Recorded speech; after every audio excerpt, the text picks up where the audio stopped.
there is not the collective buy-in necessary to put forward the consumer carbon tax. Why is that argument lost on you? Well, it's not lost on me. I mean, this is what happens when you have these self-righteous idiots that climb the CN Tower, get arrested, thrown in jail, and then become politicians.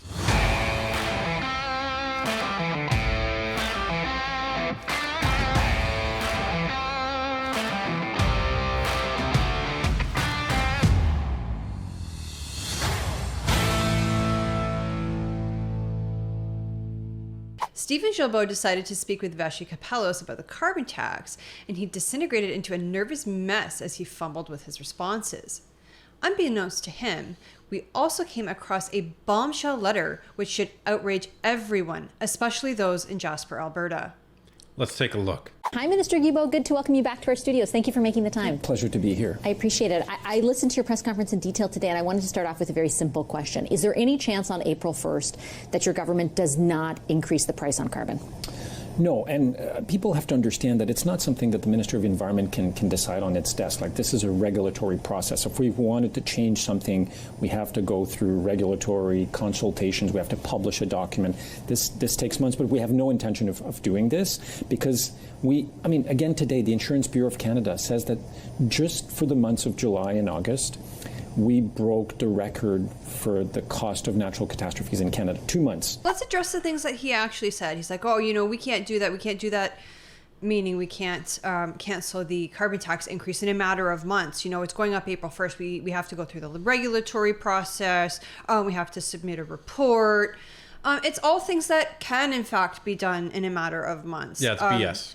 All Trudeau has to do is submit an executive order, and then they can say, you know what, we're not increasing the carbon tax. We're going to keep it the way it is.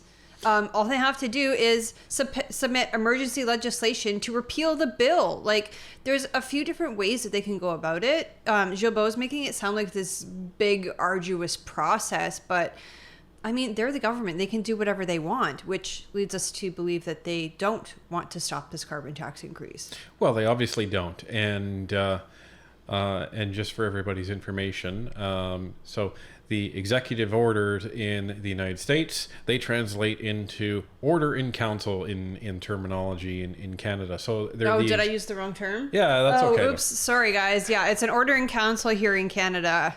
Sometimes I get them confused. That's okay.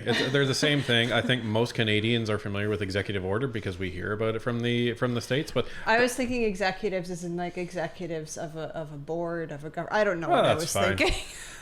And you know what? That's okay. At least we caught it now. We don't have to issue a retraction, right? Everyone will understand what an executive order means from the Prime Minister. But it's true. There's lots of different things that he can do. And for him to say, well, it would take months. No, it wouldn't. But I love that he's trying to say, well, we've already broken the record, July. I don't believe that. I don't believe that a record has been broken for natural catastrophes in Canada in July and in August or June and July, whatever he said, in 2 months.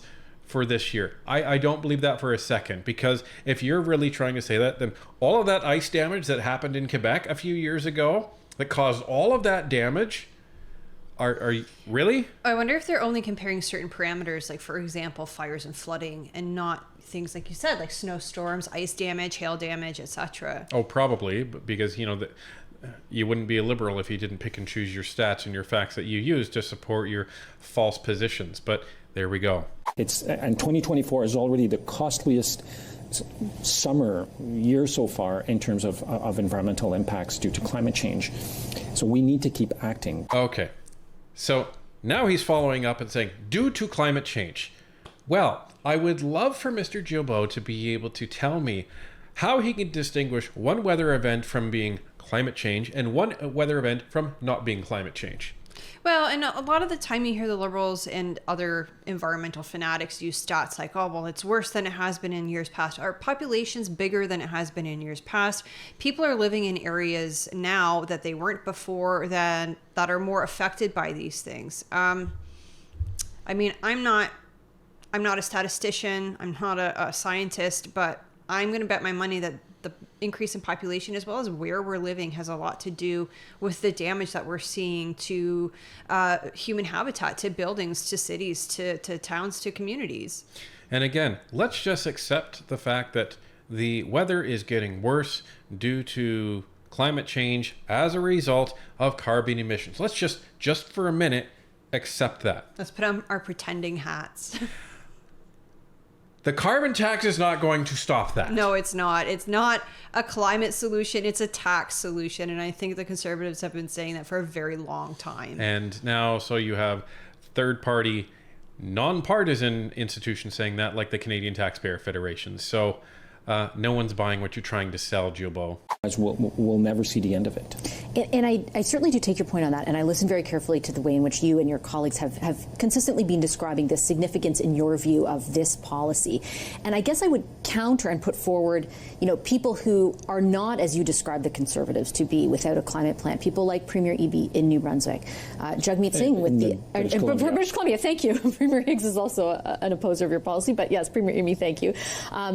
Premier Fury out in Newfoundland and Labrador, a Liberal. Jagmeet Singh, Bonnie Crombie, the leader of the Ontario Liberals. These are not people who say climate change isn't real or we shouldn't do anything. But they have deduced that there is not the collective buy-in necessary to put forward the consumer carbon tax. Why is that argument lost on you? Well, it's not lost on me. I mean, it's difficult. And sometimes showing leadership is doing things that are difficult. We could say, okay, well, we'll give up because it's too hard, it's too complicated. But unfortunately, those people, including some that I really respect, have yet to show how we make up for the lost in terms of being able to reduce our climate change pollution. Like, this measure alone will give us 10% of our overall emission reduction by 2030. Hey, I've got an idea. Nuclear. Like we've been saying for a while. Well, and again, here's the thing. It's interesting that Vassy says all of these leaders that are on the left have come out to speak against this policy. So you can't just say, well, they don't believe in climate change. All of them believe in your position. But they also see that recent polls show between 70 and 80% of Canadians are opposed to the carbon tax for obvious reasons. Well, you don't dump a tax on your population like this when they're already suffering. We're already suffering with extremely high interest rates, extremely high inflation. You just don't make it worse by adding on an extra tax. The problem is the Liberals have overspent and underdelivered, and they need to make up for some of that lost revenue now. And that's why they've implemented a carbon tax. And they're implementing other taxes too. I mean, look at the capital gains tax. Look at this digital services tax. They are taxing everybody left, right, and center because they are out of money. Well, and listen to what he's saying now. He's like, well, they have to come to us with us. No. That's not how this works, Liberals. You guys sit here in your ivory tower and you think that, well, we the elites know what's best for the plebs, so we get to decide everything that happens. And if anyone disagrees with it, well, they have to come up with a better alternative, and we'll consider it and maybe we'll do it. No, that's not how this works. You are elected by the grand population of Canada. So if 70 to 80% of the country says this is crap, get rid of it, then guess what? It's you who should be trying to figure out, okay, well then how do we figure out this 10% without an actual tax? Well, I think it would be a lot easier for Guilbeault and the rest of the Liberals to argue in favor of a carbon tax if there was proof that it worked. But there is zero proof that it works. Right. So, Guilbeault's saying like, oh, well, we have to do the hard thing. Sometimes being a leader is doing the hard thing. Being a leader is doing the right thing, even if it's hard. That's what being a leader is. 100% is that people are going to use their cars when they have to. Like, I didn't know before the carbon tax was put in, I didn't know people that was just like, I'm going to go and burn some fuel today. People didn't operate like that. People use their cars when they need to. They use their furnace when they need to. But the problem is you want people to go cold, you want people to go hungry, and you want people to be unemployed just so you can hit these imaginary targets. And I would really love to see the statistical model in which you are trying to say that I am reducing my emissions because of your carbon tax. Well, that's it. People have to go to work. And you know what? We have to be able to live our lives. There needs to be a balance between environment and living your life. I don't really buy into the whole climate change narrative, because I think if something significant was going on, then politicians wouldn't be flying all over the country all day, every day. You know, like they Trudeau would spending stop. 92,000 liters worth of jet fuel over the summer. Well, and look, they had their cabinet retreat at one end of the country and then their caucus retreat at the complete opposite end of the country, only to fly back to the middle, to Ottawa, to go to work on September 16th. So you've got MPs flying all over the country. If they really believe that climate change was an issue, they wouldn't be doing that. If there's another measure out there that comes at no cost to Canadian taxpayers, and that would allow us to reduce 10% of our overall greenhouse gas emissions by 2030, I'll take it right away. I've been looking at this for 30 years, and it doesn't exist. So your contention is there is no other policy that could displace the consumer portion of the carbon tax. The NDP, for example, puts forward that an intensification of the industrial side of the carbon tax. We've already done that. And so you're not prepared to do any more on that? I mean, the price on pollution continues to go up, including for large polluters. We had a revision of the industrial price a year and a half ago. We're in the process of starting another review. We do that on a regular basis. It's already baked into the system. So this idea that we didn't think about that, we have, and it's already scheduled. Like it's already happening. So, I mean, I frankly, I think I'm very disappointed with the NDP, and I think there are a lot of people out there who are disappointed with the NDP, because time and time again they've said we support carbon pricing. We believe that 8 out of 10 Canadians get more money back than what they pay. We believe it's one of the most important measures to fight climate change, and then under pressure from the Conservative Party leader, Pierre Poilievre, they caved. That's what they did. And maybe there's another way to look at it. Maybe they are responding to public sentiment that has increasingly become opposed to the imposition of this carbon tax, regardless of the arguments that your government is making. And again, I'll circle back to the individuals I named. People like Premier Eby and Bonnie Crombie are not out there saying there should be no climate plan, we shouldn't do anything to address climate change, or trying to downplay the impact of climate change. They're simply acknowledging what I think public opinion polling has borne out quite clearly, that there is not the support out there for this policy. So there's less support than there was. I wouldn't say that there's no support at all. And I think we need to do a better job of communicating this. It is a complex piece of regulations and legislation. He's all over the place. So the problem is that we didn't communicate it. Okay. Better hire some more influencers to spread the Liberal message there, guys. Yeah, absolutely. Sheesh. Yeah. Why don't you grab Dylan Mulvaney while you're at it? Maybe Dylan will be able to communicate this better than you guys. No, gotta find a Canadian. That's what you gotta do.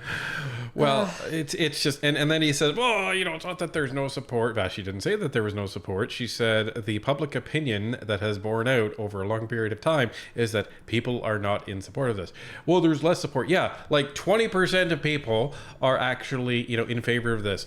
Correspondingly, there's about 20% of people that actually want to vote Liberal in the next election. So, that seems to be a bit of a one-to-one correspondence there. But this is the thing. When you have people that are on your side of the ideology scale and they're the ones criticizing you, that's a problem. And this is the great thing about this point in time in our country, is that the left is now eating the left. Like they can't come to a consensus on which of their policies is actually good.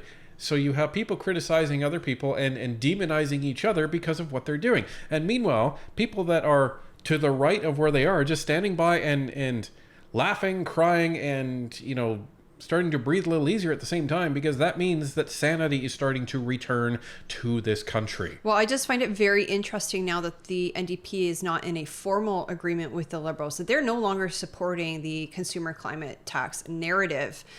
Even they're coming out against it and saying that there should not be a consumer carbon tax, where previously they had been supporting the Liberals in it.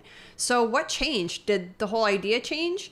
I don't think so. I think it was a bad idea right from the get-go, but now they're no longer formally required to support the Liberals in everything that they do, so now they're not going to. And it is true that, it's easier to say acts of tax than to explain the whole process of why we're doing this and how it works. We need to do a better job at communicating this, and we will continue to be doing that. And we've started making some changes. We have other changes in terms of how we communicate, how we talk about this that are coming out the door, and we're confident that we can get back the support of many Canadians for this. No, it's not going to happen. And you've been trying to change how you've been communicating this for the last 2 years. Right. They've even forced the banks, the major 5 banks, to, when you get your carbon tax rebate, to put like in the line, instead of like government tax incentive or government tax return or something like that, now it says Canada carbon rebate. Like they were mandating the banks use this specific terminology so that Canadians knew that they were getting a carbon tax refund. Right. And nothing works. Nope. Like, the opinion hasn't changed. And why is that? Because everything is more expensive. Well, because the truth hasn't changed. The truth is that everything is more expensive. The truth is that this is not helping climate change.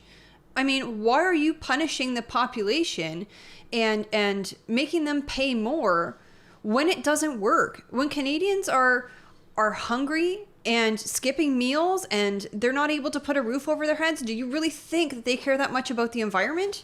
No. Well, and it's rich that the government people are the ones doing this, because they're the ones that get driven around. They're the ones that, get transported around, all on the taxpayer dime. So they don't pay for it. It's expense. Right. I had actually learned while I was in Ottawa that all of the MPs, not just the cabinet ministers, but all of the MPs have drivers. And we believe the reason for that is so that if there was ever an accident where an MP had hit somebody, like a pedestrian, while they were driving to or from a meeting, committee, the House, whatever, that the government can't get sued. If it's a chauffeur, I guess they can't get sued. That's our guess anyways. Yeah, so Guilbeault, where's your rickshaw driver? Because, that's the only way that you're going to be able to convince me that you actually care. Are you sure that you can? And I put to you, for example, the question of affordability, because I think what you have done, and I've listened to it consistently again, is really push back against the idea that Canadians feel that this is something that impacts their own cost of living, right? And you point to the rebate and the analysis that has been done that show Sure. There is an additional analysis, though, that has been done by the Parliamentary Budget Officer that looks at the cumulative economic impact. So not just fiscal impact of indirect and direct, but with the rebate, but the cumulative economic impact. And it says that for Canadians, their overall costs, which now include the fuel charge and GST paid and lower employment and investment income, exceed the rebate and the induced reduction in personal income taxes arising from the loss in income. There is an argument to be made that Canadians do feel the imposition of this has affected their affordability and the overall economy. The Parliamentary Budget Officer also recognized that he did not take into account the cost to Canadians of climate change. Those $7 billion that we were talking about earlier, we're all paying for this. Like, no one gets a bill at home and say, okay, well, this is your portion of the overall Canadian bill for climate impacts this year, but we are paying it. And it's gone up 10 times compared to just about 10 years ago. And it's going to continue going up unless we tackle climate change. And it's easy to say, oh, Canada only accounts for a small portion of the overall emissions. But if we're not doing it here, how can I go and talk to China or India or other large polluters in the world and say, listen, folks, we have to work together and find a solution to this, because otherwise all of our population, regardless of where you are and who you are, will suffer from this. There's so many things wrong with that statement he just made. Yeah, unfortunately, we don't have 3 hours. People would probably pass out due to the stupidity. But anyway, the main things that I have an issue with is you went over to China, and China specifically told you, yeah, you can come over and serve on this wonderful committee, but don't be bringing any of this climate change crap with you. That's what they told him. Well, and the thing is, Canada doesn't live in a bubble. Say we put out, I think it's 1.5% of the world's carbon emissions. Even if we completely stopped, other countries in the world are still putting out carbon emissions, and it's still coming over here. It's still affecting the climate because we don't live in a bubble. Well, in China, I don't know if this statistic is exaggerated or not, but I've heard some people say that China is putting up a new coal plant every 2 weeks, something like that. So, Like, that's crazy, because that means they are exponentially increasing their carbon output. And meanwhile, you are literally killing people to try to address 1.6%. Like, are you serious? There is so much wrong with this policy, but this is what happens when you have these self-righteous idiots that climb the CN Tower, get arrested, thrown in jail, and then become politicians. I think if I understand the concern that Canadians, as they direct it to me, it's the argument that your government makes that without the carbon tax, we won't be able to meet our climate targets. We will not be able to counter the impacts of climate change, as if it's some sort of panacea in order to address that. And why they say, hey, we're just a small portion of it is because I think that's also true, right? We aren't, I understand your point that if we don't do it, we can't expect others to. But the carbon tax itself at 10% of your overall emissions reductions by 2030 is not going to stop a fire from hitting Jasper. No, and it's going to take years and years. No, it wouldn't have stopped the fire in Jasper, is what I heard. Yeah, and this is just common sense. But there's other reasons why the fire in Jasper happened. And ironically, it's due to something that we've been saying for a while. It was poor forestries management. Well, and it's even more diabolical than that. And this is going to get a lot of people really, really angry very, very quickly. And they should be angry, especially the people in Jasper. The fire in Jasper wasn't caused because of climate change. And it wasn't caused because of just, we didn't manage our forests properly. Although I think that's part of it, but I don't think it's the whole picture. So let's give you the whole picture. So this is a letter that was posted from Conservative MP Dan Major. Now this is from Jonah Mitchell. Jonah Mitchell is the Executive Director for Prairie's Northwest Territories region for Parks Canada. Jonah Mitchell has worked at Parks Canada for around 20 years, looks to have exited school and gone right into the government agency and has spent his whole career there. He says on February 21st, 2024, some points to think about. I'll add two. Last year, Nick Irving had to push hard, but eventually got a separate evacuation support incident management team going with HREW and Ops. We should work to ensure we are ready to go in the event of administrative nodes evacuated this year. Ideally, we have a small team on standby with a PCX lead and some dedicated HR and internal comms folks to support displaced staff and families. So they're already talking about evacuating people. Why would they do that? Well, let's look at the second point. At what point do we make the organizational decision to cancel planned prescribed burns in Western Canada? As more and more media articles raise public concern over drought conditions, public and political perception may become more important than actual prescription windows. Now, just so we are all clear on what a prescribed fire is, let's take a look. This is from Parks Canada. A prescribed fire is the planned use of fire to meet a set goal. Parks Canada uses prescribed fires to reduce wildfire risk and to restore and maintain ecological integrity across the country. Fire is a renewer, a regenerator, and a component of a healthy ecosystem. Fire creates diversity in forests and grasslands and improves wildlife habitat in both the short and long term. Prescribed fires are carefully planned in collaboration with specialist partners and stakeholders. Considerations for safety, air quality, species at risk, and visitor experiences are always taken into account. So fire is a natural part of the forest life cycle, and over 50% of forest fires are caused by lightning. That's how they occur most naturally. In order to kind of dictate where the fire is burned, fires are then set in a prescribed fashion so that they can be monitored and that they can be carefully carried out so that when lightning strikes, you don't get like this big raging out of control fire. Yeah, and they're often called control burns as well, or counter fires. So it's very, very interesting that in February, Parks Canada is saying, hey, so Looks like perception of this, may be more important than the actual preventative side. Maybe we should talk about not doing these prescribed burns.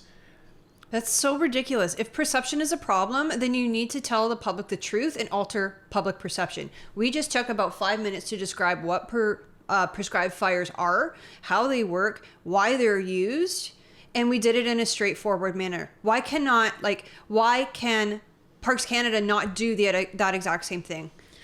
And this is the problem, because they've been talking about this, and there should have been prescribed fires, control burns relatively near the area around Jasper. And if there was, the town may not have burned to the ground, like in terms of 50% of the community. Right. The fire may not have been as severe if they had done proper controlled burns ahead of time.